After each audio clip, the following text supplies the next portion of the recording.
Hi, ಇದು ನಮ್ಮ ಮನೆಯ ಮೀನಿನ ಸಾರು ಮಾಡ್ತಿರೋವಂಥದ್ದು.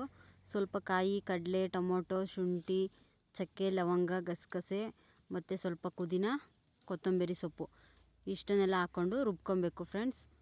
ನೆಕ್ಸ್ಟು ಇದು ಈರುಳ್ಳಿ ಬೆಳ್ಳುಳ್ಳಿ ಪೇಸ್ಟು ಮಾಡ್ಕೊಬೇಕು. ಸ್ವಲ್ಪ ಅರಿಶಿನ ಹಾಕ್ಬಿಟ್ಟು ಇದೆಲ್ಲ ರುಬ್ಬಿದ್ದಾದ್ಮೇಲೆ ತೋರಿಸ್ತೀನಿ.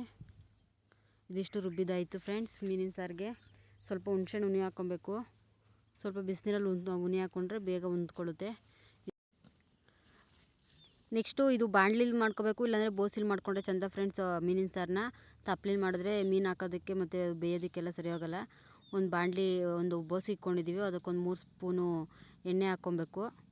ಅದು ಸ್ವಲ್ಪ ಬಿಸಿ ಆದಮೇಲೆ ಸ್ವಲ್ಪ ಸಾಸಿವೆ ಹಾಕಾದ್ಮೇಲೆ ನೆಕ್ಸ್ಟು ಸ್ವಲ್ಪ ಕರಿಬೇವಿನ ಸೊಪ್ಪು ಹಾಕೋಬೇಕು ಫ್ರೆಂಡ್ಸ್. ಸ್ವಲ್ಪ ಚೆನ್ನಾಗಿರುತ್ತೆ. ಕೆಲವರು ಹಾಕ್ತಾರೆ, ಕೆಲವರು ಹಾಕಲ್ಲ. ಅದಾದಮೇಲೆ ಸ್ವಲ್ಪ ಉಪ್ಪು, ಒಗ್ಗರಣೆಗೆ ಉಪ್ಪು ಹಾಕ್ಕೊಂಬಿಟ್ರೆ ಚೆನ್ನಾಗಿರುತ್ತೆ. ಉಪ್ಪು ಹಾಕಾದ್ಮೇಲೆ ನಾವು ಈರುಳ್ಳಿ ಬೆಳ್ಳುಳ್ಳಿ ಪೇಸ್ಟ್ ಮಾಡ್ಕೊಂಡಿದ್ವಲ್ಲ, ಆ ಪೇಸ್ಟನ್ನು ಹಾಕ್ಕೊಂಡು ಸ್ವಲ್ಪ ಚೆನ್ನಾಗಿ ಅದು ಹಸಿ ಸ್ಮೆಲ್ಲೆಲ್ಲ ಹೋಗಂಗೆ ಹುರ್ಕೋಬೇಕು ಫ್ರೆಂಡ್ಸ್. ಹಸಿ ಸ್ಮೆಲ್ಲೆಲ್ಲ ಹೋಗಂಗೆ ಹುರ್ಕೊಂಡಾದ್ಮೇಲೆ ನೆಕ್ಸ್ಟು ಮಸಾಲೆ ಹಾಕ್ಕೊಬೇಕು. ಮಸಾಲೆ ಆ್ಯಡ್ ಮಾಡಬೇಕು. ಮಸಾಲೆ ಆ್ಯಡ್ ಮಾಡಾದ್ಮೇಲೆ ನಾವು ಹುಣಸೆಹಣ್ಣು ಹುಳಿ ಹಾಕ್ಕೊಂಡಿದ್ವಲ್ಲ, ಅದ್ರ ರಸನ ಅದರೊಳಕ್ಕೆ ಬಿಟ್ಬಿಡ್ಬೇಕು ಫ್ರೆಂಡ್ಸ್. ಅದೆರಡು ಒಟ್ಟಿಗೆ ಚೆನ್ನಾಗಿ ಕುದಿಸ್ಬೇಕು. ನಮ್ಗೆ ಎಷ್ಟು ಬೇಕು ನೀರು, ಸ್ವಲ್ಪ ಉಪ್ಪು ರುಚಿಗೆ ನೋಡಿಕೊಂಡು ಉಪ್ಪು ಕೂಡ ಹಾಕ್ಕೊಂಬಿಡ್ಬೇಕು ಫ್ರೆಂಡ್ಸ್. ಇದಾದಮೇಲೆ ಚೆನ್ನಾಗಿ ಮಸಾಲೆ ಹುಣಸೆಹಣ್ಣು ರಸ ಎಲ್ಲ ಒಟ್ಟಿಗೆ ಚೆನ್ನಾಗಿ ಬೇಯಿಸ್ಬೇಕು. ಬೇಯಿಸಿ ಅದು ಕುದಿ ಬಂದಮೇಲೆ ನೆಕ್ಸ್ಟು ಮೀನು ಹಾಕಬೇಕು ಫ್ರೆಂಡ್ಸ್. ಇದು ಸ್ವಲ್ಪ ಕುದಿಲಿ ಫ್ರೆಂಡ್ಸ್. ಇದು ಕುದಿ ಬಂದೈತೆ, ಮಳ್ತಾ ಐತೆ ಚೆನ್ನಾಗಿ. ನೆಕ್ಸ್ಟ್ ಇದಕ್ಕೆ ಮೀನನ್ನ ಆ್ಯಡ್ ಮಾಡ್ತೀನಿ. ನೋಡಿ ಚೆನ್ನಾಗಿ ಮಳ್ತಾ ಇದೆ. ಈ ಥರ ಮಳ್ಳಿಸ್ಬೇಕು. ಸಾಂಬಾರು ಮಸಾಲೆ ಎಲ್ಲ ಚೆನ್ನಾಗಿ ಬೇಯಬೇಕು, ಅದ್ರ ಸ್ಮೆಲ್ ಇರಲ್ಲ. ಮೀನು ಹಾಕಿದ್ಮೇಲೆ ಜಾಸ್ತಿ ಹೊತ್ತು ಟೈಮ್ ಬೇಯಿಸೋಕ್ಕಾಗಲ್ಲ. ಹಂಗಾಗಿ ಚೆನ್ನಾಗಿ ಬೇಯಿಸಾದ್ಮೇಲೆ ಒಂದೊಂದೇ ತೆಗ್ದು ಹಾಕಬೇಕು. ಈ ಥರ ಒಂದೊಂದೇ ಹಾಕಾದ್ಮೇಲೆ ಫೈನಲಾಗಿ ಒಂದು ಸ್ವಲ್ಪ ಮೇಲೆ ಉಪ್ಪು ಹಾಕಬೇಕು ಫ್ರೆಂಡ್ಸ್. ನೋಡಿ ಒಂದೊಂದೇ ಅದರೊಳಗೆ ಹಾಕ್ತಾಯಿದ್ದೀನಿ. ಇದೇ ಥರ ಒಂದೊಂದೇ ಎಲ್ಲ ಮೀನನ್ನು ಅದರೊಳಗೆ ಹಾಕಬೇಕು.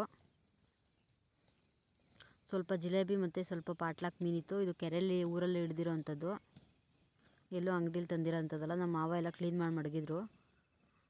ನೆಕ್ಸ್ಟ್ ಇದೆಲ್ಲ ಹಾಕಾದ್ಮೇಲೆ ನಾನು ಮೊದಲೇ ಚೂರಿನ ಕಾಯೋಕ್ಕೆ ಅಂತ ಇಕ್ಕಿದ್ದೆ, ಅದನ್ನು ಒಂದು 3-4 ಸತಿ ಚೆನ್ನಾಗಿ ಹೆಜ್ಬೇಕು ಫ್ರೆಂಡ್ಸ್. ಇದು ನಿಜನ ಸುಳ್ಳೋ ಗೊತ್ತಿಲ್ಲ, ಬೇದಿ ಆಗೋಲ್ಲ ಅನ್ನೋದೊಂದು ನಂಬಿಕೆ.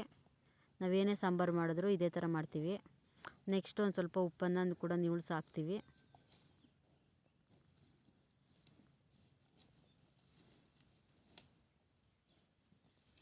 ಇದಿಷ್ಟು ಆದಮೇಲೆ ಇದನ್ನು ಒಂದು 5 ನಿಮಿಷ ಚೆನ್ನಾಗಿ ಮಳಿಸ್ಬಿಟ್ಟು ಆಫ್ ಮಾಡಿಬಿಡ್ಬೇಕು ಫ್ರೆಂಡ್ಸ್. ಮೀನನ್ನು ಕೆಲವರು ಎತ್ಕೋತಾರೆ, ಕೆಲವರು ಎತ್ಕೊಂಡ್ರೆ ಏನಾಗುತ್ತೆ ಅಂದರೆ ಅದು ಉಪ್ಪು ಖಾರ ಎಲ್ಲ ಚೆನ್ನಾಗಿ ಹಿಡ್ದಿರಲ್ಲ. ಅದೇ ಹಂಗೆ ಮುಚ್ಚಿಬಿಟ್ರೆ ಚೆನ್ನಾಗಿ ಉಪ್ಪು ಖಾರ ಹಿಡ್ದಿರುತ್ತೆ ತಿನ್ಬೇಕಾರೆ. ಹಂಗಾಗಿ ಒಂದು 5 ನಿಮಿಷ ಚೆನ್ನಾಗಿ ಮಳಿಸ್ತಾ ಆದಮೇಲೆ ಆಫ್ ಮಾಡಿಬಿಡ್ಬೇಕು ಫ್ರೆಂಡ್ಸ್. ಆವಾಗ ಮೀನಿನ ಸಾರು ರೆಡಿಯಾಗಿರುತ್ತೆ. ಇದಿಷ್ಟು ಮೀನಿನ ಸಾರ್ದು. ಇಷ್ಟ ಆದರೆ ಲೈಕ್ ಮಾಡಿ, ಶೇರ್ ಮಾಡಿ, ಸಬ್ಸ್ಕ್ರೈಬ್ ಮಾಡ್ಕೊಳ್ಳಿ ಫ್ರೆಂಡ್ಸ್.